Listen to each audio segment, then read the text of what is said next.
Welcome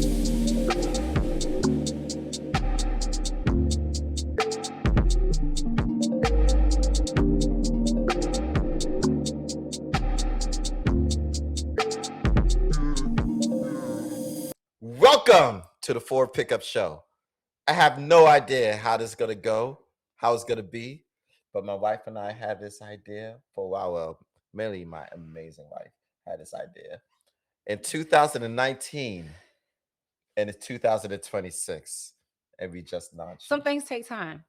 Well, I think it's a good thing, though. Like, I think a lot of people have things that they say they're going to do, and life get in the way, procrastination, and Let's talk about procrastination. I was oh, recently okay. at a seminar, like a 3-day retreat, not retreat, but training. And the word procrastination came up, saying that we have this really negative perspective of procrastination Mm-hmm. and that we use it incorrectly for just the way our brains work. That some people are like, they go in right away to get something done. Other people need to take time to build up like an arsenal of energy or knowledge or whatever to get the work done. And so like we all work and learn it at our own pace. And it's wrong that we interject the word procrastination so much when it comes to deliverables. I feel like a procrastinator came up with that. I don't think I don't think that's a way to try to live life.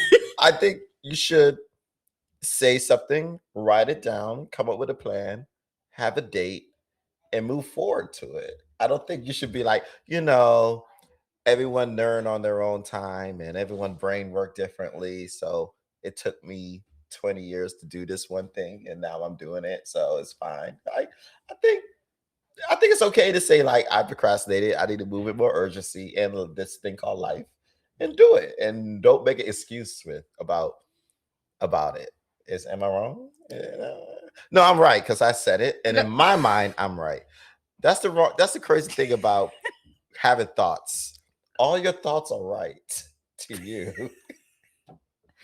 Well, I think it's a good point to make. I hear you that we can't use like what I'm saying as not a reason to move forward and be like have a sense of urgency about life or whatever you're doing. Like you should. But I'm just saying, like, if it took me on this project, I was able to start right away and get it done. But maybe another project comes along that I do need more time to ruminate on it. And then people are like, oh, you procrastinated. Well, I'm gonna get mad pushback on this because I just feel as if you say you're gonna do something and you want to do the thing, you should do the thing. And I understand you say, well, I need more time, but are you actually active during this time? Or are you just binge watching Netflix shows or stuff like that? Are you actually getting the knowledge? Like I could say, I want to be a therapist, for example. Like I don't, but let's say I wanted to be a therapist, but I'm like, man, I really want to do this, but I have to go to school to get educated and get the experience first. But it might take 4 years, but during that time, I'm learning and getting the skills. That's a big difference between me saying, "Oh, I want to be a therapist," and then be like, "It's gonna happen one day," But I did it enroll for school. I didn't try to get the knowledge. I think that's procrastinating. But I think procrastinating doesn't work like that. I think that um that's like deferring a dream or deferring a project. I think that procrastination is already having the job, already having the opportunity, and kind of having a deadline or having like a loose idea for when something is supposed to be ready. And then procrastinating is like putting it off, like putting off the deliverable or putting off the output.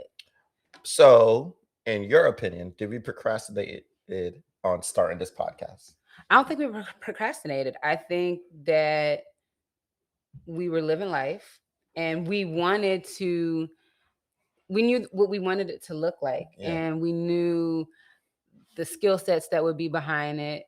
We're just like raising a family. I think everybody has dreams and ambitions, But when you're working a full-time job, when you have a family, your full-time spouse, your full-time parent, your full-time friend, like, you know, life has a way of using your time. Hmm. I don't think it's fair to say that people are procrastinating. To me, like procrastinating is like intentionally putting off what I could do now. Okay. And I don't think that we were in a position where we could have intentionally done what we wanted to do sooner than now.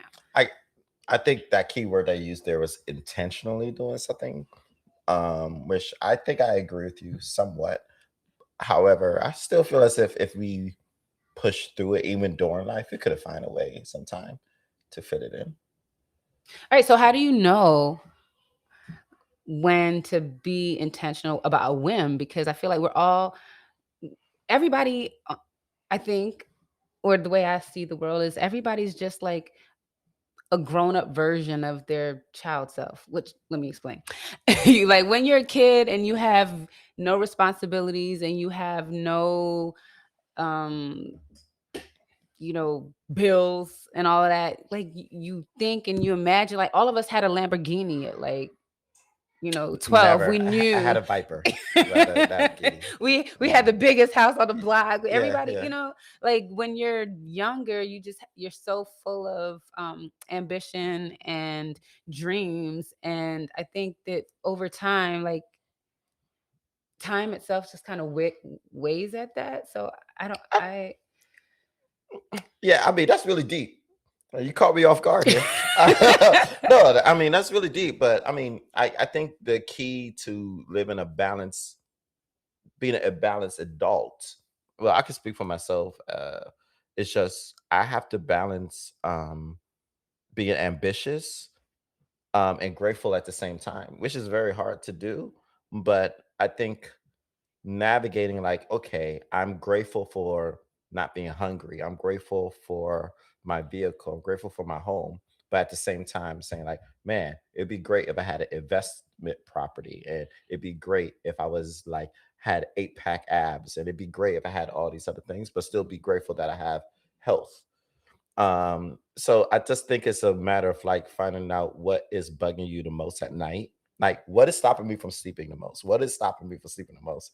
Because I still want that. And I think that's what you need to pursue aggressively, despite life happening. So whether that's waking up 5:30 in the morning to make it happen, or making these adjustments, I think you need to do that. I just think you need to be careful when you see yourself spiraling to a whole bunch of different like ambitions at the same time. Like we just have to choose that one or two things we're gonna level up at. You gotta lock in.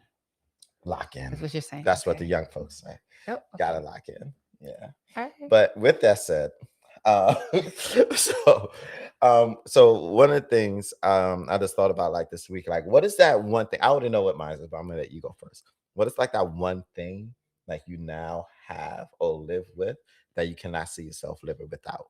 But you went without for a long time, but now you're just like, nah, I can't live without this. I would never go back. The answer to that, don't don't fry me in the comments. My Tesla. Like I'm gonna just say it. You here giving that man more money. Okay. That man got $1 trillion. Okay, maybe, but I really like having a fully electric car has changed my life, and I don't even look at the gas prices no First of more. all, I love how you always like brag about how you have this electric car that I don't worry about the gas prices because I have a 1500 pickup truck that I always got to put like Yes, $140 gas in. except when he leaves the car with me on Fridays when he takes my Tesla to DC, and I have to put gas in the truck. You know, I have to keep you humble and on your toes. We can't just have you spoiled, but you have to see the struggle that I go through. But no, you don't mind the truck when I have to pick up that random piece of furniture for I you. don't So mind the it's all truck at right. all. You're asking me what changed my life, what So you I could couldn't never live go with. back to I gas. could never, would never even entertain going back to a gas car. But in this economy, I don't think anyone. I'm about to go back But to it's a not just bicycle. that. It's like it's how it drives. It's like not having an engine going. Boom, boom, boom, First, boom. you make that what's how the engine go? First of all, engines are great. I love the engines. I don't know what you're talking about, but go ahead. Yeah. Yeah, I do get spoiled driving your car. To tell you the truth, is that Just that admit that it. that no gas is amazing. For and the charging is not bad. Because we have a It's at home charger. not. It's charge. And even on the road, it's not bad. People like try to make that a big deal, but there's No, it's really not. chargers It's everywhere. yeah, yeah. I They with did a a good job friend. with. Well, we live where we live. The infrastructure is really strong. It's So there. yeah. And I was out Mhm. with a friend last Friday, and I forgot to I charge thought you my was at a car. convention last Friday. You was out with a friend. I didn't say I didn't say when I went to the convention. Like, what is happening? Last Friday. I thought you was at a convention talking about procrastination. Now you was with a friend. Were Yes. you at the convention or So were you with a the friend? convention was Monday through Wednesday. I was out with my friend on Friday. Mm, Yep. So I was with my friend on Friday, and I forgot to charge the car the night before. mhm. And we got to our location, and they had a charger. This wasn't a Tesla charger. And there was this cool little piece in my trunk that I've never used before. Mhm. Just pop that in, pop the other charger in, and we were good to go. I'm just saying, like, All I right. feel like people overthink it. If you're thinking about it, it doesn't have to be a Tesla, but go electric. You can do it. I believe in you and your Well, pockets. well, for me, as always with a man, is a lot cheaper. What I have discovered I can't live without, and that's my towel warmer. Yes, that thing is amazing. When you come out of the shower and you take that towel out, that warmer is just nice and warm and cozy. I'm like, I don't understand how I was living so long without this towel warmer. And it only costs like I think $60, $70. First of all, it's not my towel warmer, it's your towel It warmer. is my But I towel. use it more than you do. I love it. As a matter of fact, I will like stop my shower mid-shower if I realize that the warmer's not on. I'll be like, I can't, it's peasantry. I can't. So you get out the shower super cold. Oh Because yeah. anytime you open up the shower door, it's freezing. Well, not your showers because you No, that's what I shower mean. in hell. Getting out So the shower into your bathroom, yeah. it's always cold. Well, duh, because You're wet. yeah, and So outside. I'm just Yeah. saying, you So decided in the middle of your it's shower because that you were going to risk hypothermia to the get. warmth I'm gonna get after this is gonna be worth it. So I'm willing to do so. I don't mind whatsoever. This is part of not procrastinating to put my towel in the warmer. Before you get in the shower. Well, yes, that's what I should do. But sometimes I forget and I'll look over there and don't see that thing blink red. And I'm like, nah, I ain't feel gonna like do that. this is therapy for you. It This is is. good. Okay. All right. Well, in that same vein, about things you can't live without, I can't live without you. I can't live without you. I feel like this marriage. Wow, Patrice, that's not fair. That's not fair. I don't think that's fair. I'm talking about towel warmers. You told you can't live it. No, that's not fair. Teslas and persons. All right, go ahead. But I feel like it segues into today's pickup topic. All right. Okay. So I can't remember exactly who it was because I would look her up. And I tried to find it on IG. I didn't save it because you know how it is when you doom scroll, you just come across interesting content. So I came across this woman who was basically saying how there's no wonder that young people don't want to get married. Like Mm, we have a whole generation of older adults at this point who just ragged on marriage, who talked about how hard it is, how difficult it is, how you lose yourself, and be careful before you do it. Just all of these warning signs, all these listen, kind of. when I was engaged to you, and the guys I used to work out with, they say don't do it. They all told me not to get married. They said Well, it's the worst thing ever. that proves her point. Where she's saying that we have this whole like generation or generations overlapping who basically gave marriage a bad rep, Okay. did a bad job in their marriages that they went into anyway. And then now we're producing this next generation who's like completely opposed to the idea. Like, when's the last time you've been to a wedding where the people were like under 40? Like, we recently went to a wedding, but yeah, I mean, I think people are getting married. Maybe not as much in our circle, but I think people are getting married. all I right. don't think the Reddit industry is going down, unless maybe it is. No, Well, I mean, yeah. the the money that they're spending isn't letting it go down. But Yeah. the that's besides the point. The Yeah. point for today's pickup topic is just like, I think a pet peeve that we share as a couple is Mhm. hearing marriage is hard work Yeah. and like all the negative things. I feel like people spend a lot of time talking about how hard it is versus like the beauty that it can be. Yeah, I'm biased. I get to be married to you, which is pretty dope.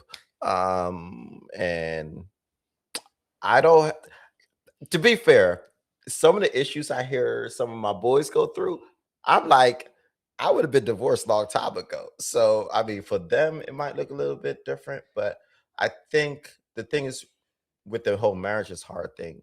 And I do struggle with hearing that all the time because if you just keep telling people marriage is so hard, marriage is so hard, why should people just voluntarily just go into a hard thing?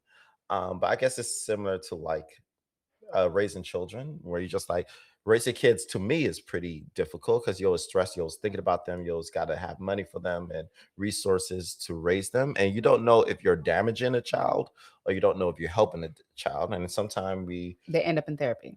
well, yeah. I mean, a lot of our parents believed they was doing their best and didn't know the harm they were doing at the time. And we turn around and do the opposite of what our parents do, and we still doing harm to our children. So it's like, anyway, that's a whole other conversation. But on the marriage thing, with the heart thing, I think overall, and for me, I just think life is hard Mm. at times. And I think people confuse life being hard with like my marriage is hard. You talk to a lot of single people, they deal with hard issues as well when their car stop working. Some of them have to deal with loneliness. Some of them have to deal with losing a job. And terrible. Some people have to deal with like losing a father or mother or a friend. And so being single is hard. Being married could be hard at certain points, but to say marriage is hard, yes, I'm against. I think marriage is more of a multiplier. So it's like just having that person who could multiply your life. So if you're sad, but you have a good partner, that person could help you out of that. But a bad marriage ain't no problems like a bad. Listen, the friends who I see go through some divorces, I'm like, I wouldn't wish this on anyone. But when the highs are high in a marriage, it's like the greatest. But I want to say marriage is like hard. I just think life is hard, and you're doing it with another person, so it can make it look harder. And another person's holding you accountable. Marriage also exposes you. Like I didn't know I had a leaving my socks all over the ground issue until I got married. I thought I was doing fine with my tidiness, and then I got married and realized I leave my socks everywhere. He leaves his socks 16 years everywhere. later. Uh, I mean, that's good. I think I think that that's a good explanation too. Like life itself is hard. I think what when people harp on marriage is hard, like defining it as something hard to do, you automatically come with your gloves up. And a lot of the conversations that we've had with other couples, um, you know, anytime there was one of the parties having their gloves up more often or like not even getting in the ring, like that's an issue. Well, You know, that's interesting because I think a lot of people they will have their gloves up stuff, but when they find that person, I think they put they you're supposed to put your guard down. well, that's what I'm saying. Like Yeah. to perpetuate this idea that marriage is hard, marriage is hard, marriage is hard. It's like we psych everybody up to going into it ready for a battle, I as would I opposed would to love to hear like from other couples in healthy relationships, just like do they agree with like is marriage hard or do they just think like life is hard sometime and this person actually make my life easier and better, that type of thing. got it. I mean, I think it's important to kind of dispel some of the thought processes behind marriage though. I feel like if you go into it or at least approach it from a perspective of like you said, let's take your example where life itself is hard, we don't need to make it harder. Like what can I do Hmm. for you and what can you do for me and what can we do together to make approaching life itself um more enjoyable and less hard. Like I think your marriage should definitely be a source of inspiration, a source of strength, a source of um energy.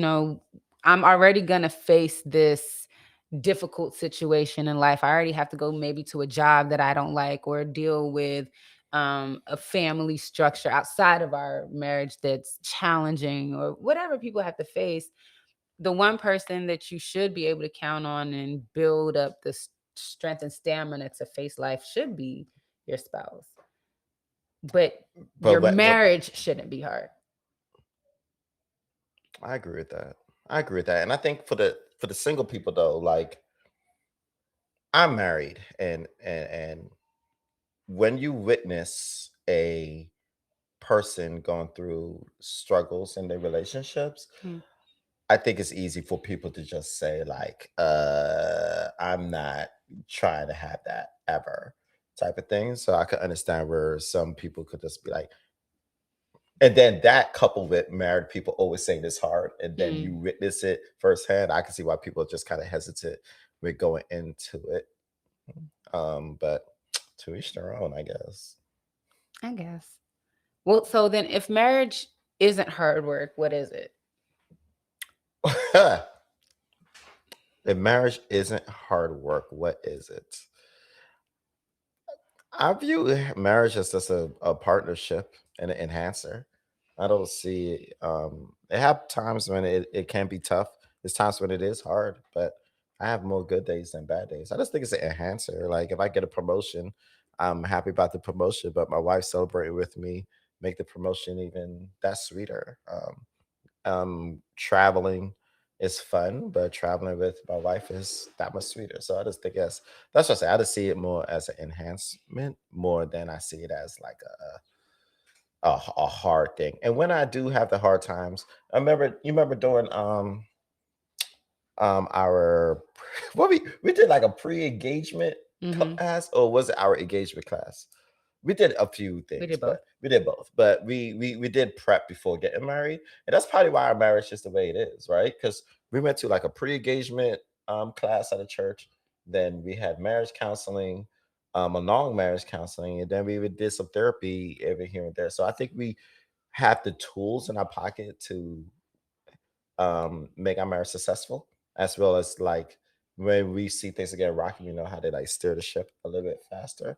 So I think we have the tools. So that's probably something we need to talk about too. Like people probably say marriage is hard, but it's like what tools are they gaining while doing this thing called life together? They out here working with like old school shovels and oxen instead of Exactly. Instead of a towel warmer, like they still using cold towels, but it's like no. But I mean, I mean that's a good part of it. Where it's like it's tools out there, and sometimes you have to read a book on marriage. Sometimes you have to read a book on relationships.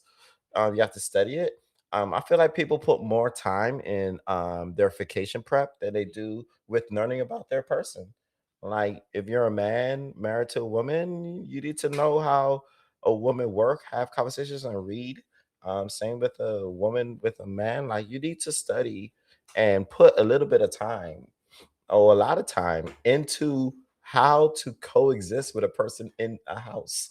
yeah. Like those times could like, sometimes you want to be by yourself, but you have to know how to communicate that without um being rude or a jerk. What you see marriage. If it's not hard, what do you see this? If marriage isn't hard work, then marriage is a choice. And I think that each person in the relationship has to choose how they're going to show up each day. Like, am I going to choose when I think about my spouse? Am I going to call them, or am I going to share that kind word? Like when my spouse is not themselves, well, not the best version of themselves in a moment, am I going to choose to like be distracted by like, oh, he didn't answer me the way I like? I always Or answer you the way you like. am I No? um Okay. am I gonna choose um grace instead, and think about, okay, like, well, actually outside of me, outside Yeah. of this conversation, are there other factors that I know about that I'm not considering, and like why his response may or might not be that way? And I feel like people um in general, I think people have this thing where like if I consider the other person, then that's taking away from my ability to consider myself. And so they're like, oh nah, like nobody's ever gonna talk to me like that. But really, like maybe somebody might, and you might need to position yourself to accept that they did so that you can work past it and it never happened again. But like you Mhm. can't get over yourself in that moment in which you are, and you standing on business. Well, businesses close all the time, sis. Oh, oh, So oh, brother.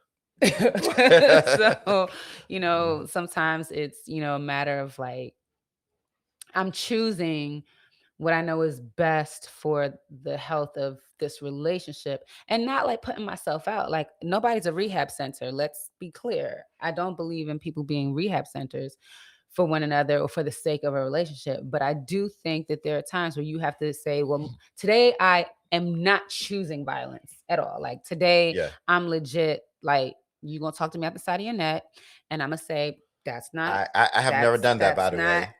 I my spouse. This That's is these stresses, and like okay. how can I reposition this to be able to gain that access point that I need to actually have the conversation? Because if I don't. And I think that goes to what we always talk about when we are going through our conflict and hard times. And we did learn this in marriage counseling, where it's just like you are not my enemy Mhm. and you are not the problem. And having that at the back of my mind all the time is what save a lot of arguments and issues. Where I just be like, Patrice is not my enemy. She's on my side. It's just some disconnect there. So Cool. if it's anything anyone could get from their marriage who think it's hard all the time, just see the person that's not your enemy. Yeah. Unless they are, then get a divorce. So all right. Permission granted. They'll live that life. Well, so that was great. I think that was a great start to a conversation about what marriage is or Yeah. isn't. But like I think we just got to be careful what we put out there, how we describe things, and how the way we describe it can impact others desire to even be a part of it. So even like you and I, we're faith-based people, and it's like, if I describe my faith as always being challenging, I'm never really happy, but I'm relying on my faith, I'm not really putting the best foot forward to be able to like share my faith with other people if it's constantly dragging me down. So Yeah. like Yeah. um just being mindful about that. What we Well, share. good. Well, I think it's a good listen, Patrice. I think this is a good start to this 7-year long podcast. This was not as painful as I thought it would be. This was actually fun. It's good talking to you a bit. And I learned some new things about myself. Good. That